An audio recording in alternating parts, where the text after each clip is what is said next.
Nilubos-lubos ng mga tagahanga ng Ateneo student athlete na si Rene Bobet Baterbonia ang huling pagkakataong makiramay at bumisita sa kanyang burol ngayon.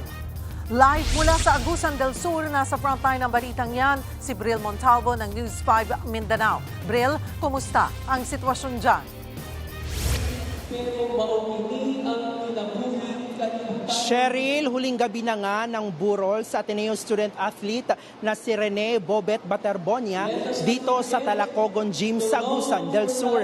Kaya naman dagsa ang mga nakikiramay at mga gustong sumilip kay Baterbonia sa huling pagkakataon bago siya ihatid bukas sa kanyang huling hantungan. Simula umaga hanggang gabi, halos mapuno ng fans ni Rene Baterbonia ang Talacogon Gym. Abot hanggang sa labas ang pila ng mga gusto siyang masilayan. Hindi pwedeng hindi kami makabisit dito. Hindi namin siya kaano-ano pero ang sakit.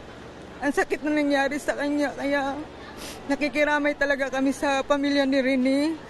May malaking LED wall din sa gym kung saan makikita ang mga basketball game noon ni Bobet. May mga memorabilia rin na mabibili sa labas ng gym para sa fundraising ng pamilya ng basketballista.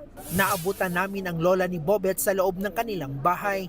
Bagamat hindi pa niya lubos matanggap ang nangyari sa apo, masaya na rin siya ngayon dahil nasa piling na si Bobet ng Panginoon. Pero patuloy silang nananawagan ng hustisya. Gusto raw nilang malaman ang buong katotohanan sa pagkamatay ni Baterbonia.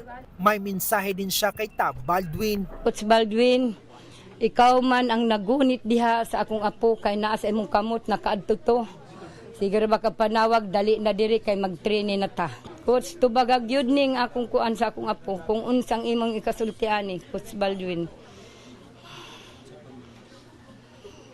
Ay sakit kaayo pagpaingon dito sa Manila buhi.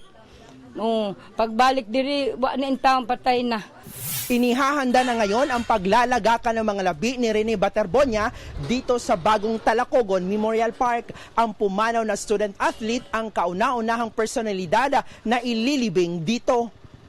Bukas nakatakdang ilibing ang basketballista. Hanggang mamayang gabi na lang ang public viewing para sa kanyang labi. Cheryl, sa ngayon ay nagsasagawa ng isang banal na misa dito nga sa Talacogon Gym para sa mga labi ng yumaong si Rene Baterbonia. Bantay sarado naman ng pulis ang lugar kung saan nakaburol si Bobet. Magkakaroon din ng misa dito sa Talacogon Gym ng alas 7 ng umaga bukas bago ihatid si Bobet sa kanyang huling hantungan. At samantala, Cheryl, inanunsyo naman ng pamunuan ng Ateneo de Manila University na dadalo ang ilang opisyal ng eskwelahan sa libing ni Bobet bukas dito sa Talacogon.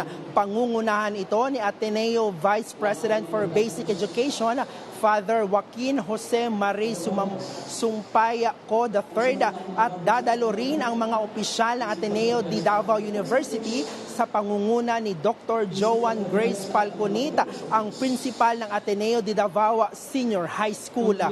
Yan muna ang latest mula dito sa Talacogon, Agusan del Sur. Balik sa iyo, Cheryl. Daghang salamat, Bril Montalvo. Mga kapatid, Cheryl Hosing po. Maging maalam at may pakialam sa mga napapanahong issue at headlines. Mag-follow at mag-subscribe na sa social media pages ng News 5.